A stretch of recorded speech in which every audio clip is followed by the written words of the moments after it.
Hello and welcome back to War Sales. I just repaired all of our ships because I actually forgot that we had a huge amount of them. Thank you very much, by the way. There was someone actually reminded me about this because I was thinking to myself, wait a minute. Why am I going to be spending 39,000 gold to be able to repair our ships? And I thought to myself, what is that? That's crazy. That must be some kind of weird thing going on. But no, it's because we've got so many people. Yeah, it's because we've got so many things. All right. So what we're going to do is I'm actually going to get rid of pretty much every single ship apart from, I guess, apart from the high tier ones. Let me actually just see whether that's indeed the case. Because as you can see, look at this. We've got a ship skeletal crew of 480. That obviously is not good. We need to, we need to lose some people right here. So I'm going to leave the trade cog for now, just in case. But we have so many Dramachians right here, so it's going to be kind of... going to be kind of insane if we don't get rid of some of those. So I'm just going to be selling everything else, basically. So let's see how this actually goes. I think it will probably be okay. I think we're probably going to be fine with the skeleton crew as well. Or at least I hope so. The requirements for that are probably not going to be super harsh when we have gotten rid of all of these. Oh, I actually sold a very high tier one. Oh, okay. Well... never mind. I did that. I don't know how much. I mean, I could obviously buy it back if we wanted to. You know, we don't have to. You know, we don't have to go with this technically. I mean, look at this. We've got so many. We've got so many of these guys. It's actually insane. I could even get rid of the round ship here. Let's just take a quick look. Yeah, we still have that because it hasn't updated. Okay, so we have 7 ships. I think I should probably get rid of the trade cog, to be honest. Let's do that. Do I want to get rid of this? Kind of. I kind of do. So I think I will. That's another 40,000. So we're now getting 275,000. I mean, frankly, I feel like boats and ships and so on and so forth, they are so good. Yeah, that was the one I sold right here. It sold for 34,000, which is actually not even that much, hilariously enough. A Dramachian apparently selling for 34,000. That's not really that much. The round ship selling for 40,000. That's pretty nice. But yeah, we are just going to be doing this. As you can see, we basically only have Dramachians now, apart from our own Gurab. And we're going to just do this. There we go. Look at that. Massive amounts. This is actually... okay, I'm going to say this right now. For me personally... I think everyone is having some issues with leveling up shipmaster skill, right? I mean, I think so. I think a lot of people have told me in the comments. I'm also having issues with it. I've been hearing about shipmaster skill in general throughout the community and everything. They're all having issues leveling up shipmaster skill. So basically, how do you level up shipmaster skill according to the game? It says travel on the campaign map with a seafaring vessel. Well, yeah, we're doing that, obviously. And it's leveling up extremely slowly. You can obviously see here that I have a learning rate of 5.75, which is not exactly amazing, right? That's not really that that large of a bonus. But the thing is, I've had this at about 50 to 59 for literally what feels like a huge amount of time. So I'm going to make a suggestion here.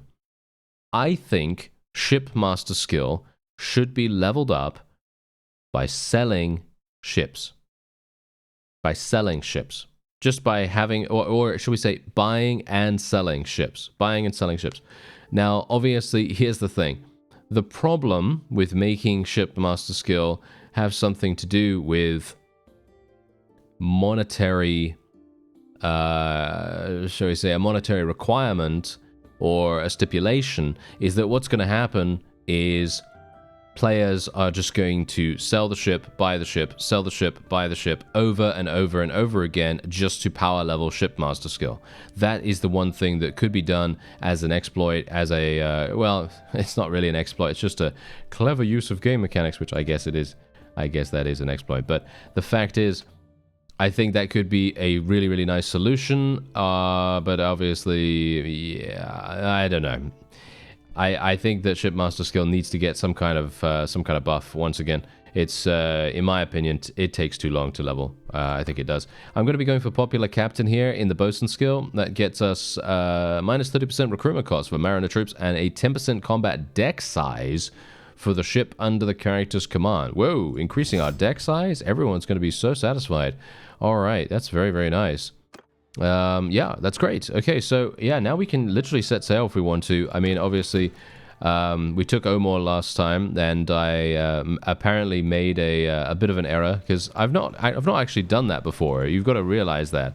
Funnily enough, in thousands of hours, I've never done that before because I've never had the reason to. Right?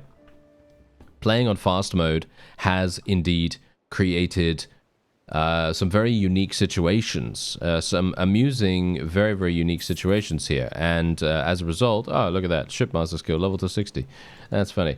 And because of that, I am now in situations that I'm not really that that familiar with. Like, for example, you know, creating a clan from a companion. I mean, we've obviously done that, but then attempting to marry the companion. Obviously, you cannot do anything like that. You can't actually do any marriage with a clan leader. You can't actually marry a clan leader, and that was something that I was like, oh yeah, wait a minute, we can't do that. So unfortunately, I am now in a situation where I have created a clan, and things are, well, not exactly great. So we are now very much against the clock here, and I'm not entirely sure what's even going to happen here at this point. I think we're probably going to have to... Oh, hello. Oh, that is actually a Vlandian vassal. That's hilarious. I could technically... Wait, I could technically speak to her, couldn't I? It's been a while.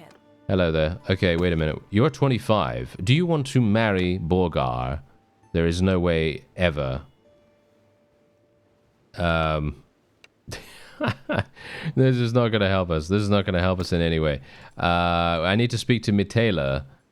I don't know where Mitela is. That's a very, very big problem, isn't it? Yes. Unfortunately, that's the issue. I might have to install a messenger mod or something like that, or diplomacy or something. I don't know. We might have to install something that allows us to send messages to people. Oh dear, I have a bad feeling about this. Yeah, you know what? I have a bad feeling about this. We're gonna actually just do something a bit different. Alright, so basically I decided that I was gonna just give up at that particular town for the moment, mostly because I'm actually a little bit overburdened. Yes, I'm a little bit overburdened here, so I am gonna have a bit of a problem actually getting rid of all this stuff. As I said before, I was actually going to install a mod that increased, you know, the cash in the marketplaces. But the problem with that is, as I said, it's going to imbalance things quite dramatically. But maybe it's not going to, because I don't really have anything to spend money on. So could potentially be that. Don't know. That's the thing. You know, if I had everything has a price, like in a previous series, I literally created a series where I conquered the entirety of the map in 15 episodes, which was basically just like extremely fast at the time. It was very, very fast at the time because everything has a price was so powerful. Nowadays, not so impressive, but you know, that's just how it goes. You know, it's not really here or there, to be honest, but it's a fun perk to use for sure when it actually works. And when you're able to have a lot of money, obviously. And generally, I mean, look, I'm generating so much cash right now, 20,000 every single day. And I think what we're going to do is I'm going to actually... the thing is, do we want to commit to taking Diathma? I can't just mess around. I can't mess around at this point. If I am messing around, or if I'm doing anything that is taking too long, we are going to age. And I'm starting to feel it a little bit, you know what I mean? I'm starting to feel the issues, you know, the issues cropping up a little bit here and there. So, not a big fan. Not a big fan. So I think what I'll do, let's actually go back there and actually see what happens. I mean, the thing is, I'm a little bit overburdened right now. That's the reason why I'm moving so slowly. We're overburdened so dramatically. Why are we so overburdened, by the way? Is it because of the horses? It might be because of the horses. Alright, so here we go. This is me kind of going for it, to be honest. I'm kind of at a loss as to how I can really do this without having the garrison come out, because it's just, you know, it's a foregone conclusion, to be honest. I have to do this, otherwise we are never ever going to make any kind of move whatsoever. I could obviously go somewhere else. I could go to a different town or whatever that doesn't have a port. because obviously the only reason why they're able to get inside is because the port is open until we actually get the blockade up and running. But obviously the blockade is, well, kind of slow. It takes quite a while to actually get that up. So it's kind of unfortunate really about that, but you know, can't really do much about it right now. So what we're going to do is we're going to be a little bit different here. We're going to be, oh, actually, wait, maybe not. Yeah, because obviously we have the new Huskarls, I think I don't really need to rush too much about this. I think I can probably be, maybe I can be kind of chill about it. I don't know, maybe, I don't know, we'll see. Okay, so let's just go for a shield wall for the moment. And bear in mind, I'm obviously using my two-handed once again. Let's just see if I can... Whoa, really? I missed every single person? Okay, that's actually kind of crazy. I would have expected to hit at least one person here. Ooh, they have Khuzait. Ah, that's bad. This is bad. Okay, definitely don't want that. We definitely don't want any Khuzait enemies. I'm gonna have to... Whoa, okay, I'm gonna have to do some damage here. Gonna have to do some damage.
All right. Okay, so this is actually not too bad.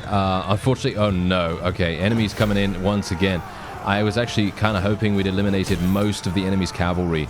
I was trying to do as best a job as I could. Unfortunately, we did end up taking quite a lot of damage from their thrown weapons specialists. That has made things a little bit dicey here.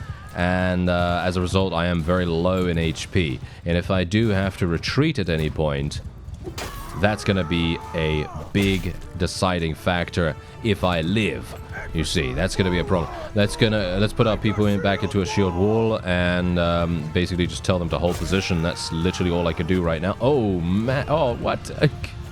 So many. Oh dear. So many horse archers. Ah, this is bad. Yeah, this is bad. This is very bad. Okay, let's just put up people. Actually, let's continue advancing. We've got so many archers on the enemy side, and very, very few cavalry now.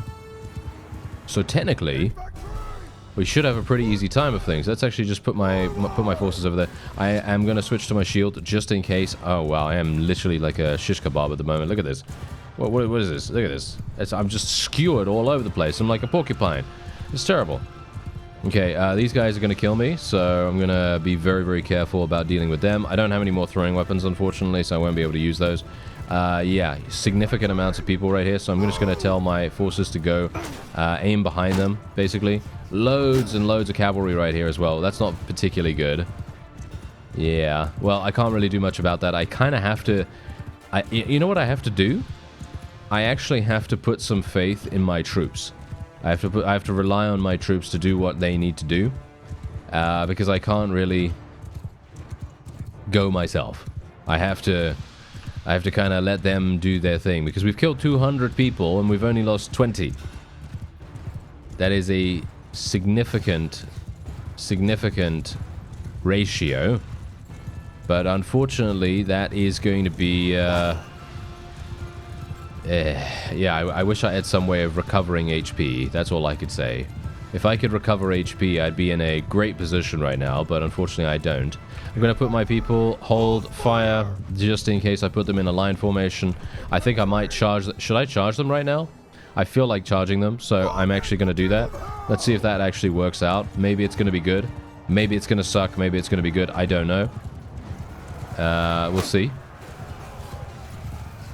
Nice. Okay. I was kind of... Ooh, that was a risk. That was a big, big risk I just took right there. Okay, so massive risk right here. I'm not sure if I'm going to survive this. Everyone targets me. That's not particularly good. But thankfully, they're just archers. They're not crossbowmen or, you know, thrown weapon people, so shouldn't have to worry too... Well, there you go. Shouldn't have to worry too much, I said. But, yeah, there you go. Okay, so we are now having... Wow, we are literally losing people by the bucket load. Why are we losing so many people? I guess it's because I literally just charged, right? That must be the reason.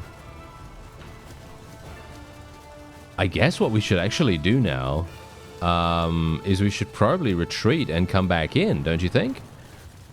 I don't know. I mean, I can take control of my huskarls here, as you can very clearly see, you know. The problem is... And am I going to have any opportunity to do damage? I mean, this doesn't really do much, unfortunately, as you can see. That's the reason why I'm not a big fan of throwing axes. I mean, against this guy, it's probably going to be okay. I mean, 24 damage? Really? 24 damage is really nothing at all. Kind of surprising, actually, that we're getting such a small amount. And indeed, yeah, so this is the problem. Do I want to continue the fight with what we have going on here? Yeah, I'm not sure. I mean, we can do stuff, right? I mean, we can do stuff because we are... well, I'm not commanding my forces. That's the only issue here, right? That's the only issue. So I'm thinking right now that if we continue this, we might be in for a bit of a problem. But if we try to escape, we're probably going to have a problem too. Okay, good at well, it's pretty decent damage, not too bad. And now we can do some damage to these guys. I wish I had a two-handed with this guy. Huskarls not having a two-handed, but, you know, they are, as I said, extremely versatile. That's exactly what they're all about. And, yeah, well, this is going to be a problem, isn't it? Yeah. These fellows literally not having... Yeah, okay, there we go. We can do some damage.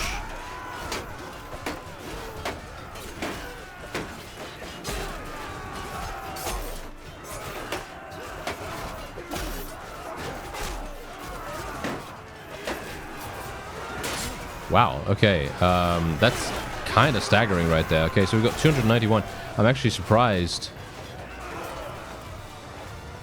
Okay, we're receiving more reinforcements. I feel like we are going to lose this if we continue to stay in here. I mean, look at our ratio right now. We still haven't killed 300. We killed basically 90 people since I died, which is not very good.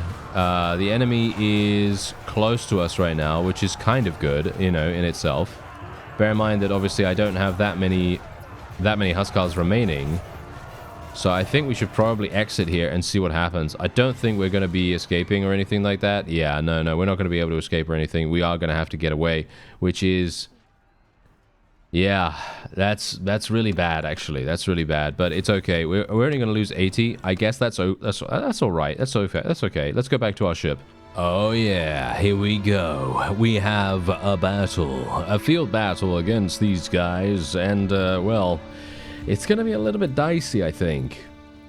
They do seem to have slightly stronger combat strength than we do, but obviously, as we have proven, we've actually been pretty good. You know, we've actually been having some pretty good numbers here, and our ratios have actually been kind of decent. Now, I don't know whether you've noticed, but over the last couple of episodes/battles, I've been using a different unit prioritization spawning method, which is a setting in the options, right? I've never used this before, and there's a reason for that, and that's because I never really trusted it to do a good job. And I don't know, it doesn't seem to really do anything good. I mean, you see what's happened in the last couple of episodes, last couple of battles, and so on and so forth. We haven't really had good results. Most of the time, yeah, okay, sure. Some of the time, right? Some of the time, we're okay, and we're, you know, doing massive damage, and we're absolutely fine. And then other times, we just get completely stomped against a superior force. I'm talking about numbers, obviously, numbers. But in this case, and I'm talking about the unit prioritization, you know, spawning method and stuff like that, it is extremely, I don't know, it feels very one-dimensional, as in, it feels like you barely have any control about what's happening. You don't have any archers. You have basically nothing. Because what's going to happen is, obviously, you're just going to spawn Huskars.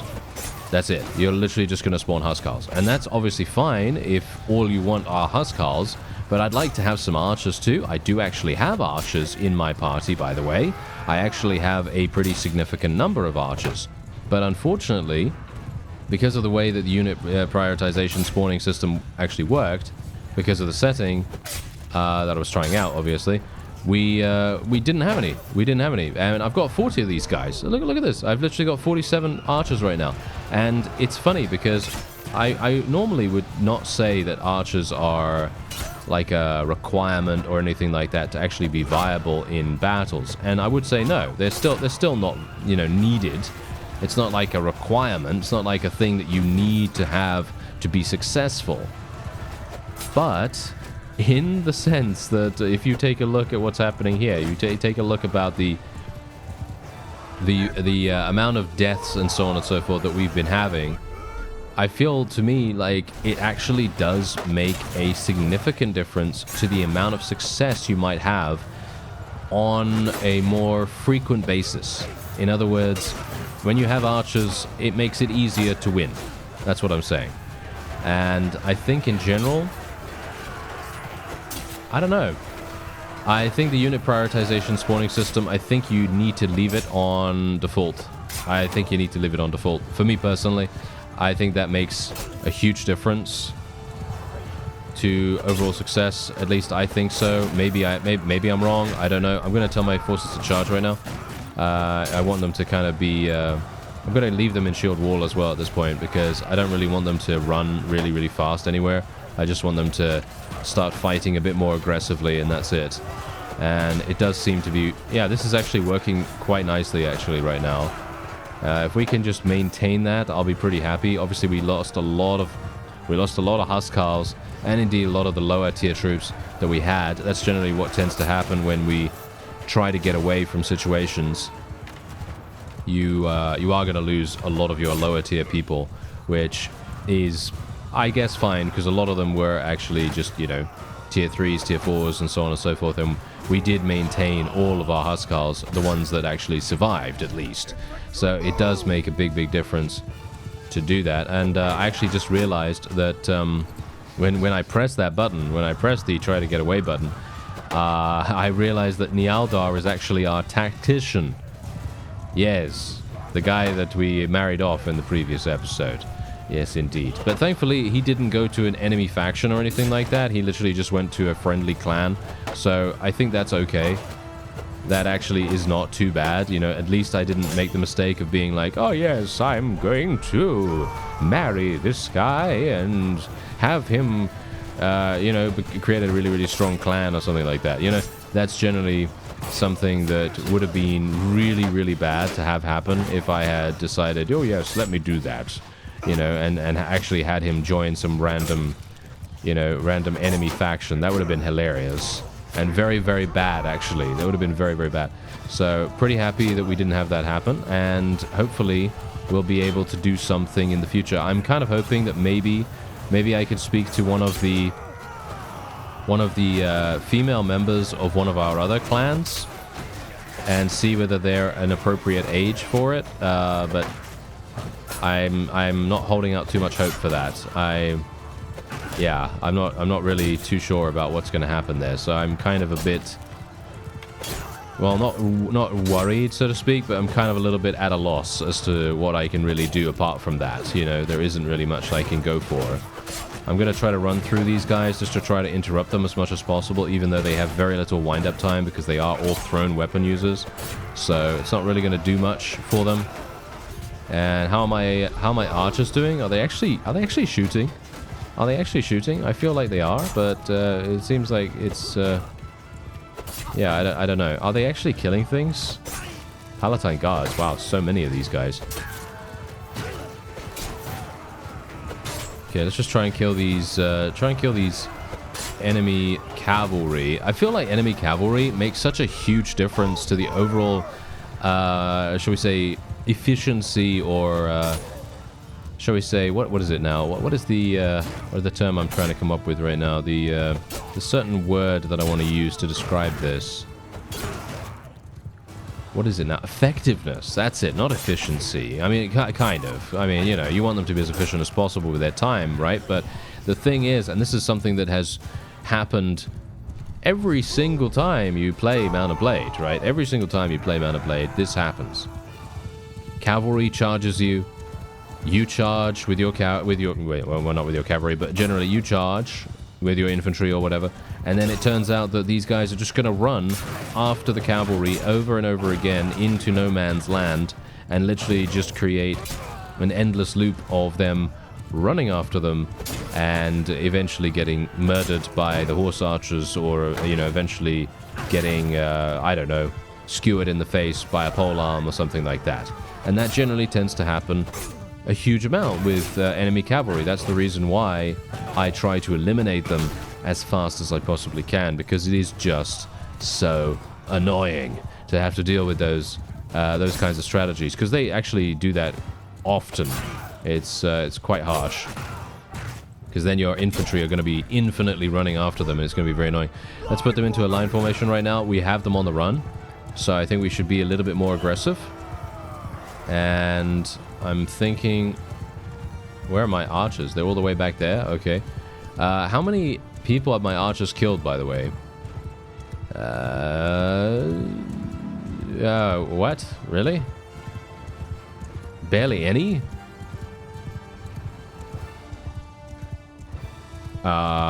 Which archers, by the way? Which archers did I actually have in here? Because oh no, there we go. They killed 44. All right, that's pretty decent, right? That's pretty decent. So, yeah, we do have some Sky Gods chosen, thankfully. But yeah, it's kind of nice that we actually have a little bit extra. Oh yes, it does seem as though the enemy is indeed retreating. This is, of course, an army of around 700. So this is pretty nice because they actually did manage to take Epicrotia from us. That's the reason why I came over here to begin with, because I was like, yes, I must prevent them from going to other places. I obviously didn't get there in time, unfortunately. So, you know, it would have been nice if I could have done something there. But anyway, gonna be letting everyone go, I guess. I mean, you can see here that we're actually almost doing relatively well with some of these guys. Some of them have actually increased our relation quite nicely with them, but it very much depends, obviously.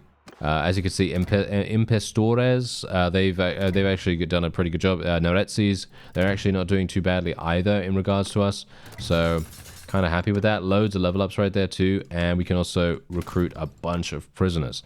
So let's just continue on. We have 100 morale. I need to get some food. I'm actually having a bit of a problem with food right now. 72,000 for this Cataphracta Lamella armor. Actually kind of insane. I don't think I'm going to be able to... No, this is actually better for Alda. Very, very nice. Okay, that's great. I'm actually very, very pleased that we have something better for her. It's been a while since we've actually had an upgrade.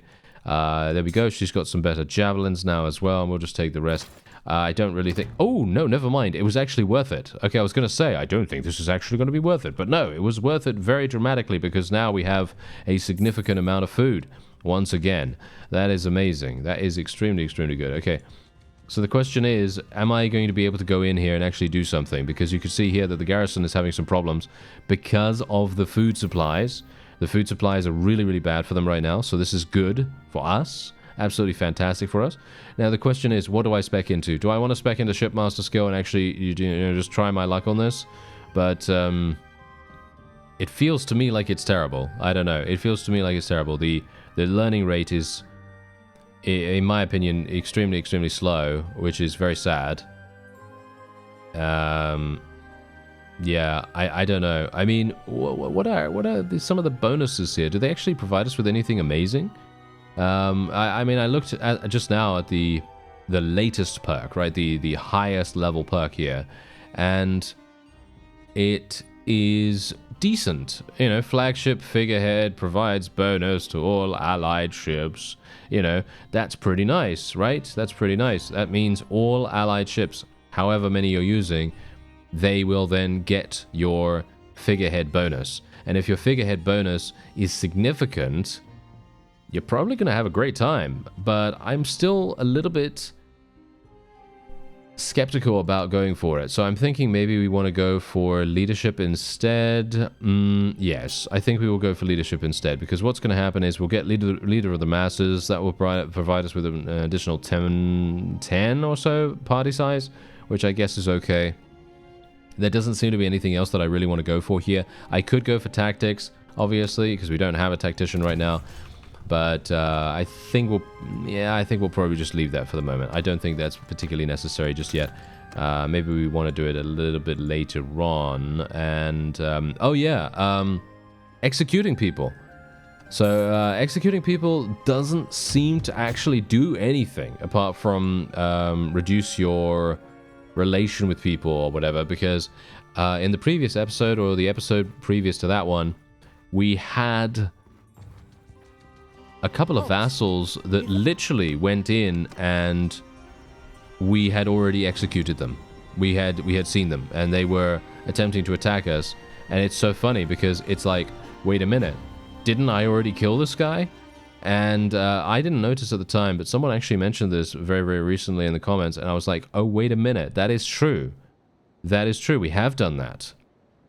So I find that very amusing, because that means that executions are not effective any further, which is actually kind of weird, because they used to be one of the only ways, apart from getting, and this is going to be something that I'm probably going to do with a future character at some point, basically apart from getting those 2 perks that prevent any kind of escape.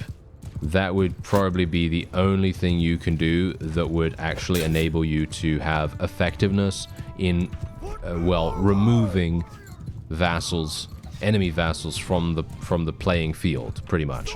Because basically what's going to happen in the end is what's going on here? Wait. What's going on here? There we go. Okay, I want my cavalry to just auto-delegate for the moment. Okay, so, yeah, as I was saying, you want them to be as effective as possible, because otherwise you're going to be having a big, big issue. And that's kind of the entire reason why... now I've forgotten what I was talking about. That's terrible. I was talking about effectiveness. What was I talking about? Effectiveness of what? Effectiveness of what? I don't know.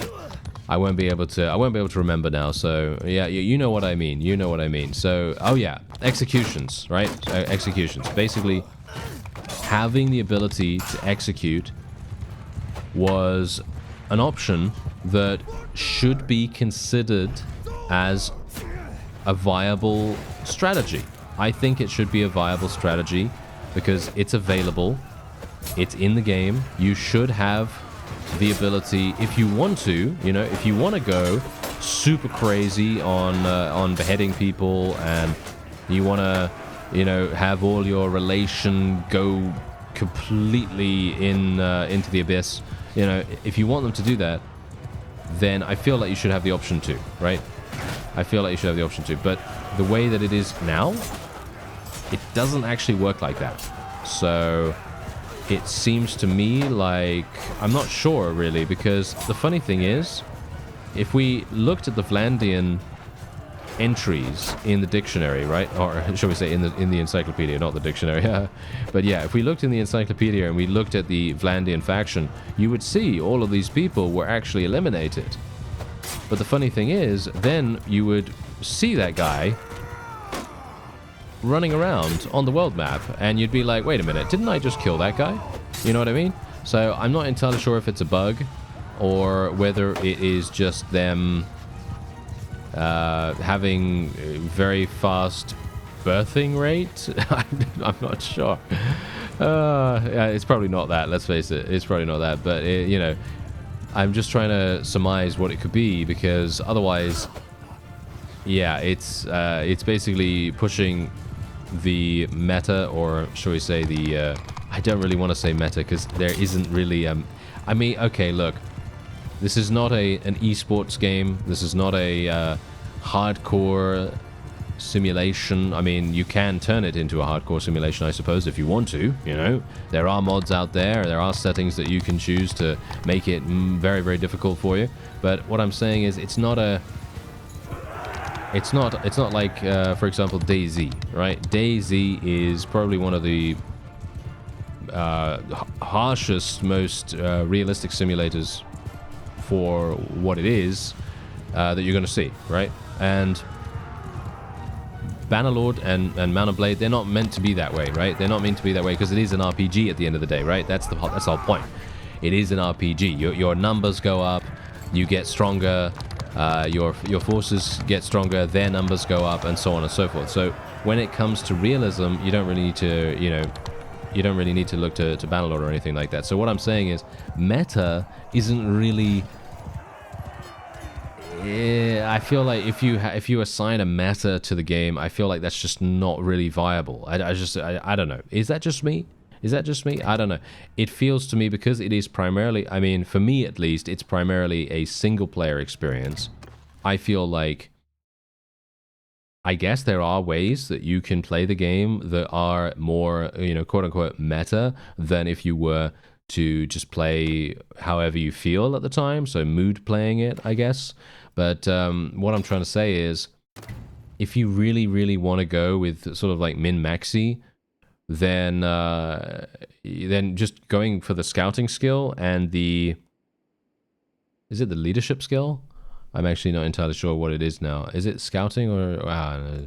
Let me actually just check this for a real quick second, because I know for a fact it's riding skill. There we go. It's riding skill. I knew as soon as I saw the perk list, I'd be able to know what it is. But yeah, so the scouting perk and the riding perk. If you get both of those, then you can effectively reduce the chances for any enemy vassal to have any kind of impact on your game, and you don't have to worry about executing them at all. So your relation is going to remain completely untouched. So everyone is going to be completely fine with you. If you release a couple of people in the meantime as well, that can actually make a big difference too, because what's going to happen is, obviously, as you might expect, I'm just going to auto resolve into this. And we're just going to, let's do this, let go, there we go. Ooh, nice. Actually some pretty decent troops right there. I don't want the militia though, if I can help it. Is that a militia? No. Was there actually a militia that joined us right there and I didn't see that? No, doesn't seem like it. Okay, that's absolutely fine. Anyway, as I was saying, if you want to do that, then that's obviously the right way to go about it. However, I think that that's kind of sad because, as I said before, I feel like there should be a variety of different ways that you can play the game. As in, I feel like there should be more options for players to decide on how they want to deal with enemies, how they want to deal with allies, and so on. You know, basically increasing the effectiveness of other strategies would make everything so much better for us, because what we're then going to have is that you know, obviously, as it was beforehand, we had the execution strategy, we had the scouting / riding perk strategy, and then obviously you had the let's be friendly to everyone, let's let everyone go, let's be as honorable as possible, let's have everyone be friends with us strategy.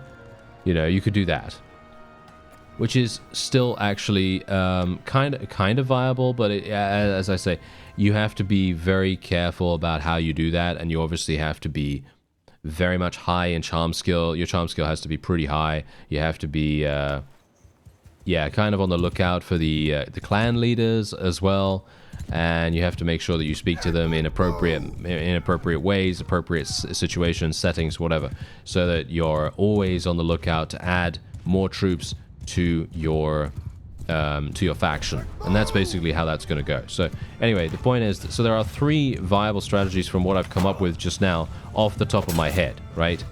And I'm not really thinking too deeply about it. All I'm thinking of is the obvious strategies.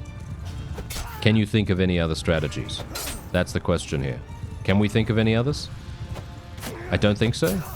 I'm trying to think right now. I'm not really coming up with anything right here, because otherwise, I guess... Oh, yeah, no, wait. You could do everything as a price, I guess. Yeah, you could do everything as a price, like we talked about earlier in the episode.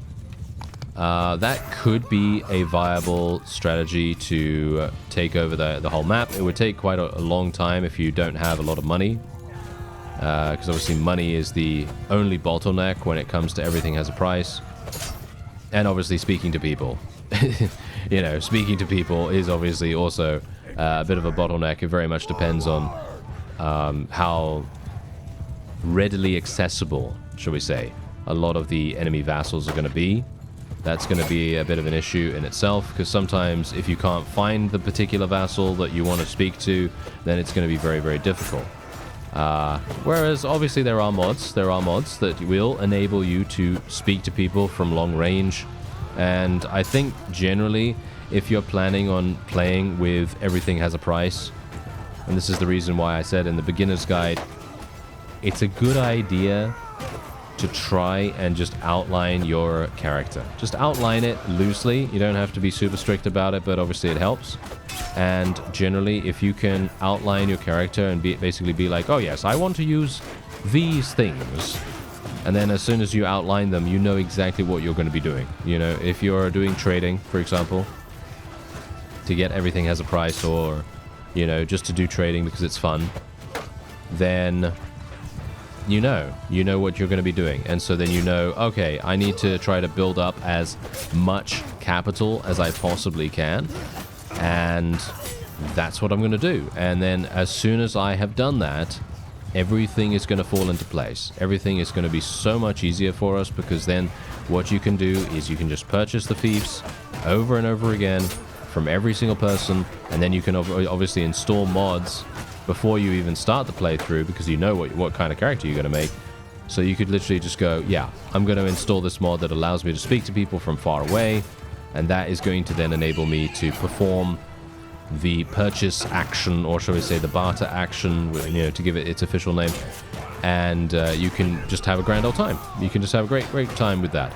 And that's, you know, for me personally, I think that is probably one of my favorite ways to play the game. I know everything has a price is not really my favorite perk ever anymore. It used to be amazing for me, because obviously I used to think to myself, wow, I want to get this every single time I play the game, because it's just so much fun to use. And that's the old version, obviously. The new version is still fine. It's still, you know, reasonably strong. Like I said in a previous episode, you know, you don't have to go into a battle with every single fief. You know, it provides you with, once again, an alternative. And I feel like that's actually kind of important in an RPG. You know, RPGs, they are, as you might expect, all about player agency. They're all about, you know, the player choosing what to do, you know. And obviously with the advent of CRPGs, well, I mean, I say advent like it's some kind of rarity, but RPGs, you know, and CRPGs as an extension of that, they have always been very popular in certain cases, right? And I'm talking about things like, I don't know, things like Knights of the Old Republic or Mass Effect, you know, BioWare stuff, basically, for the most part.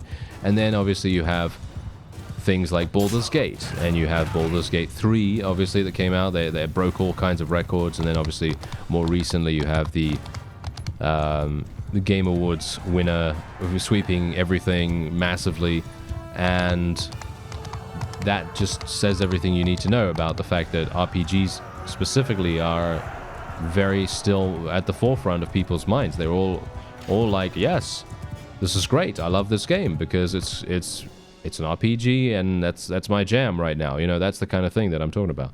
And player agency in every single one of these is important, right? It's important. And so that's the reason why I'm saying to you right now that generally, if you are looking into, you know, having a game mechanic, and I'm talking about, obviously, you know, talking about Bannerlord here at this point, if you're looking into having a game mechanic, it needs to be something that allows the player to have some kind of choice associated with it. Not every time, obviously, not every time. It doesn't need to always have a choice associated with it, but when it comes to, like I say, the execution mechanic, that needed to be a choice so that it's there. You know, you need to have that choice so that you're like, yes, I have the ability to choose whether I execute this guy or just take him prisoner or let him go or any of the above, right? You need to have that choice. Otherwise, you are going to have a very one-dimensional gameplay experience, which is obviously not what you want from an RPG. You want something that has a little bit of bite to it, and you want to go chewing through that and have the opportunity to make mistakes, have the opportunity to have these crazy situations develop. And I find it very annoying that Warner Brothers did that. I find it very annoying that Warner Brothers did that. But yeah, anyway, I'm mostly... Okay, context. Let's think about context here. So I'm going to take leader of the masses right now. Leader of the masses, if I can speak. Anyway, yeah, basically Warner Brothers, as you know, or may not know, they patented the Nemesis system. Yes, they patented that, and they copyrighted it, or whatever. They did something to it to make it so that no one else could use it in any games unless Warner Brothers gave them permission. And that's obviously a problem, isn't it? Yes, that's a big problem, because imagine you had a similar system like the Nemesis system in Bannerlord. There is actually a system, I think, similar to it in a mod. I think there was a mod that was actually recommended to me not so long ago, just before War Sales came out, and I was actually gonna play it. I was obviously gonna play it, but then War Sales came out, and I was like, oh well, I'm kind of busy enjoying this right now, so there's that. But yes, I just think it would be amazing if there was something. I mean, I obviously haven't tried the mod yet, so I don't know whether it is actually very similar to the Nemesis system or whatever. But if it is any bit similar, I think it could be amazing and super enjoyable. And I think a game like Bannerlord has that potential, and that's the reason why I'm so mad at Warner Brothers for doing that, because obviously in a situation where you have so many enemies, potential enemies, potential allies, you know what I mean, stuff like that, when you have that, and you have the shall we say framework, you have the framework for all kinds of shenanigans to occur, I feel like it's a huge waste that we don't have that ability, that we don't have the ability to actually create that actual Nemesis system in the game, because it would be amazing. You know, just imagine, you know, imagine that you actually have, like, the enemy system having a big impact on what's actually happening. Look at that, I literally just did 1500 damage. That is actually crazy. Let's tell my forces to charge in here. I think we're going to be completely fine. These enemies don't seem particularly strong right now, so we should be fine, but yeah.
We're gonna just tell everyone to charge in right now. We really have no problems whatsoever, absolutely demolishing these opponents. I'm actually kind of surprised that they are kind of so easy here, but I don't think they have any... Do they have minor factions? It doesn't feel like they have minor factions at all. It feels like they're just running around with a bunch of recruits, so I guess that is indeed the reason.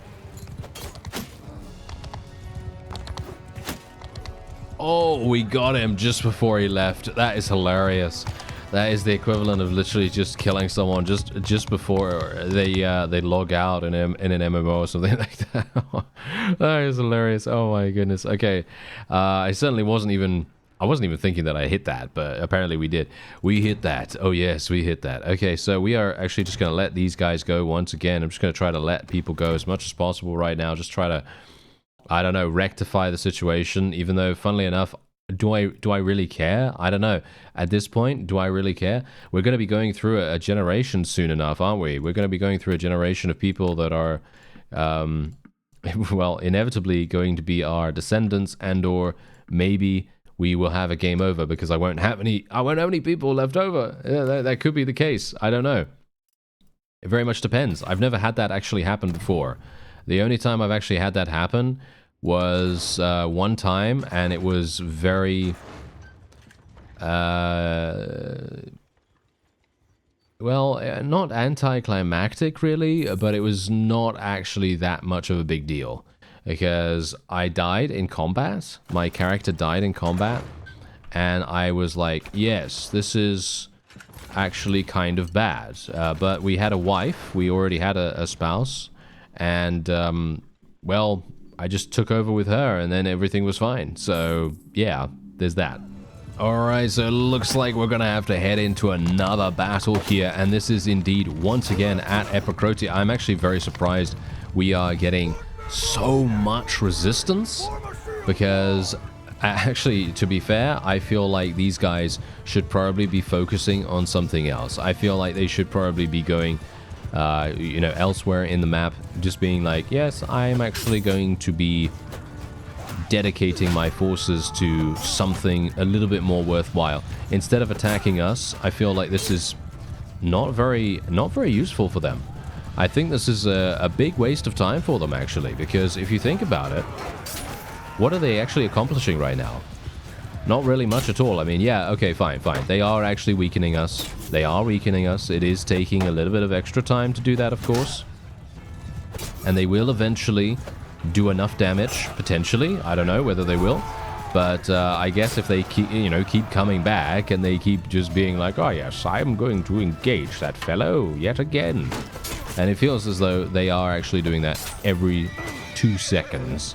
I've already gone into one additional battle that was a little bit earlier. I didn't show that because it was literally just 200 people, mostly recruits. Wasn't really anything too scary or anything like that. So I was like, okay, I'm probably not going to show that because there's no point. You know, they were way too simple for us. So now, look at what we got going on here. We got all of our people throwing axes at the opponent as well, which is actually really nice to see for once. Usually we don't really let them do that much. I personally feel like it's not that effective, but in this case, I think it could be kind of good. I think that the use case for thrown weapons when it comes to Huskars using their thrown weapons, I think the best way to do that is when the enemy's infantry is standing just a little bit further away so that your forces can actually use their thrown weapons.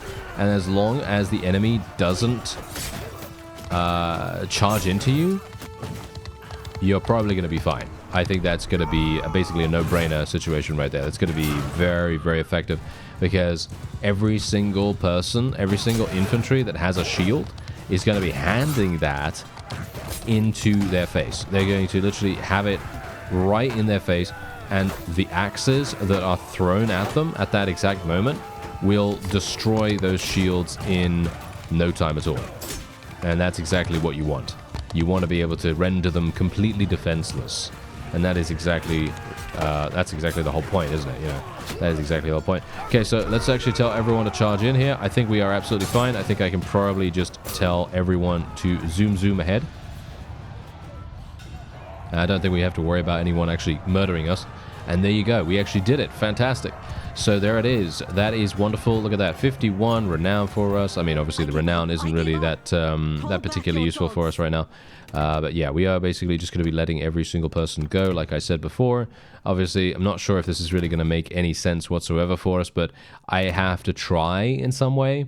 I feel like it's kind of, I don't know. I think it's going to be kind of useful in the long run, because obviously if the playthrough goes on much longer and we actually have Borgar survive, then maybe, just maybe, he can have one child, maybe. One child, two children, maybe? I don't know, but probably one child at this point. It might be a bit too late. I'm not sure if he is a bit too late, to be honest. We are a bit too late in regards to our food situation, though. Our food situation is actually kind of hilarious, because look at how much I have right now. I have 2,400. And if you recall, I literally had a very small amount in comparison not too long ago. Look at these guys. They're literally coming back and running immediately back here. It's actually quite staggering how stubborn the AI can actually be. That's so funny. But yeah, anyway, this is going to be very, very simple for us. As you see, there are 0 people in the garrison. Literally 0 people in the garrison. So all I'm going to do is I'm just going to take down the walls. And I am... Should I go in there? Should I actually go in there? Yeah, you know what? I guess I will. I was just going into my inventory and I just changed out my spear, put on the two-handed axe, because two-handed is obviously going to be a lot more fun. Funnily enough, I do think that the polearm is actually kind of useful and can be very, very good. But obviously it very much depends. It very much depends on who you are and what you prefer to do in sieges like this. I do like the polearm quite a bit if you are able to get, shall we say, small distance to your opponents, you know, because obviously you don't really want to be right in their face. It's going to be making it very, very difficult for you to do damage. Okay, so here we go. Hello. Okay, yeah, this is not really going to do much for me. Gonna kill that guy. Thank you. Kill that guy. I'm trying to kill higher tier. Oh, yeah. Okay. Sorry, horsey. There we go. Okay. Nice. Not too bad. Okay, yeah, so anyway, the point is, if we can manage to take this, I'm going to probably stick around here for a little bit of time, but I am almost 100% certain, and this is more than likely going to happen. I'm going to call it now, alright?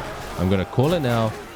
I think what's going to happen is, after we have captured this, the enemy is going to be wanting to take it back. They will want to take it back very, very soon. And what we are going to plan on doing is we're just going to stay in the garrison as long as we possibly can without obviously wasting time. We do not want to waste time, obviously. We're kind of against the clock at the moment. And then as soon as that has happened, and as soon as we leave, I'm going to call it now, the enemy will try to besiege it. If the walls are still down. Obviously, it does take a bit of time for the walls to get repaired and everything, so it might very well be the case that We just need to wait until the walls are repaired, and then we can leave, and then maybe the enemy will not decide to besiege it. But from what I've seen so far, they are extremely aggressive about taking Epicrotia back. I'm not sure why.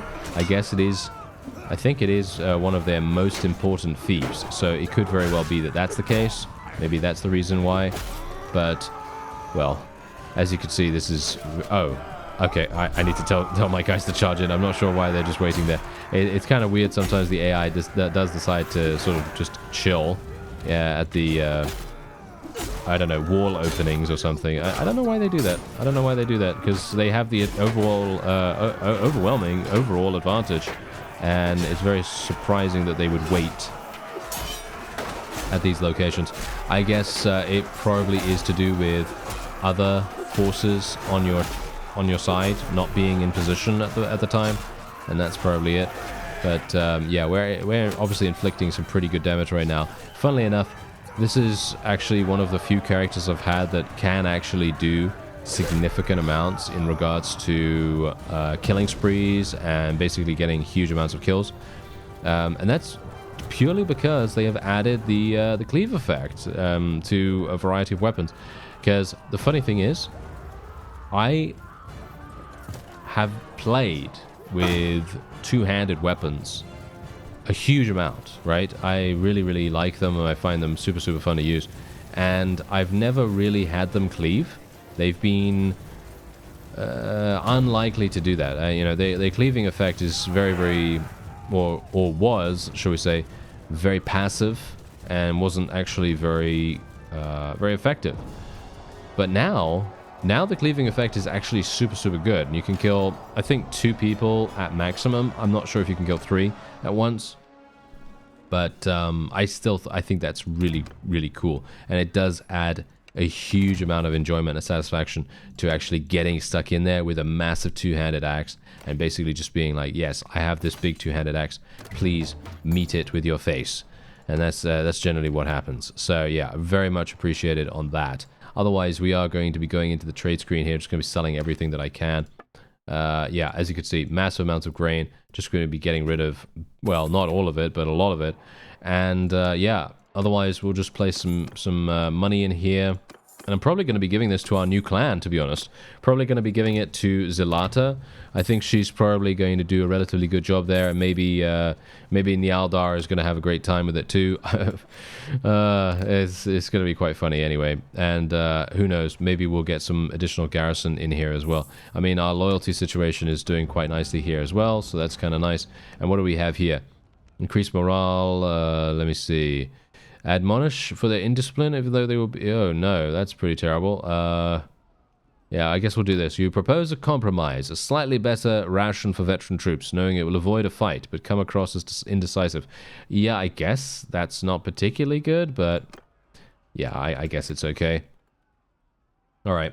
Yeah, anyway, that is going to be it for this episode. We have not really advanced too much. However, what we have done is weaken the Empire significantly and increased our relation in the process.